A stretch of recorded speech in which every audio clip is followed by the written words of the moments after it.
Assalamualaikum warahmatullahi wabarakatuh. Perkenalkan, nama saya Alia Priscilia Polontalo. Saya di sini akan mempresentasikan bab 9, hubungan kewenangan pusat dan daerah menurut Undang-Undang 23 tahun 2014 tentang pemerintah daerah. Bagian A, urusan pemerintahan absolut. Urusan pemerintahan absolut adalah urusan pemerintahan yang sepenuhnya menjadi kewenangan pemerintah pusat. Definisi pusat jika kita masuk bidang eksekutif adalah pemerintah pusat. Definisinya sendiri adalah Presiden Republik Indonesia yang memegang kekuasaan pemerintah negara Republik Indonesia yang dibantu oleh Wakil Presiden dan Menteri. Bagian B, urusan pemerintah konkuren.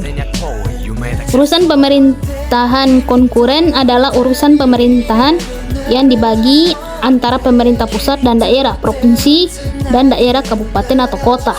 Definisinya adalah urusan pemerintahan yang dibagi antara pemerintah pusat dan daerah, provinsi, dan daerah kabupaten atau kota.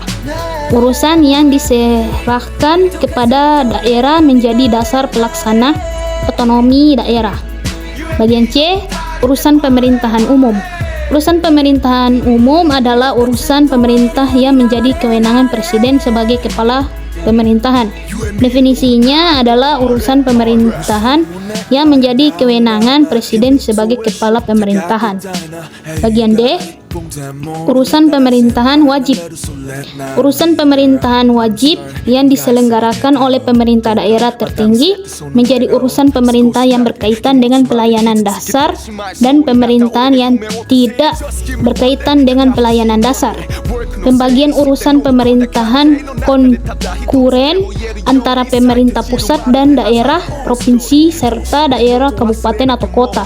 Sebagaimana disebut di atas, didasarkan pada prinsip akuntabilitas, efisiensi, dan eksternalitas, serta kepentingan strategis nasional. Bagian E, urusan pemerintahan pilihan. Bagian pertama, penyelenggaraan urusan pemerintahan bidang kehutanan, kelautan, serta energi dan sumber daya mineral dibagi antara pemerintah pusat dan pemerintah daerah. Yang kedua, urusan pemerintah bidang kehutanan yang berkaitan dengan pengelolaan taman, hutan raya kabupaten atau kota menjadi kewenangan daerah kabupaten atau kota.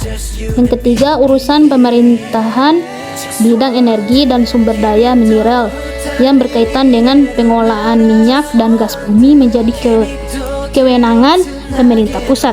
Terakhir, urusan pemerintahan bidang energi dan sumber daya mineral yang berkaitan dengan pemanfaatan langsung panas bumi dalam daerah kabupaten atau kota menjadi kewenangan daerah kabupaten atau kota. Sekian presentasi saya, mohon maaf bila ada kesalahan kata. Wabillahi taufik wal hidayah. Wassalamualaikum warahmatullahi wabarakatuh.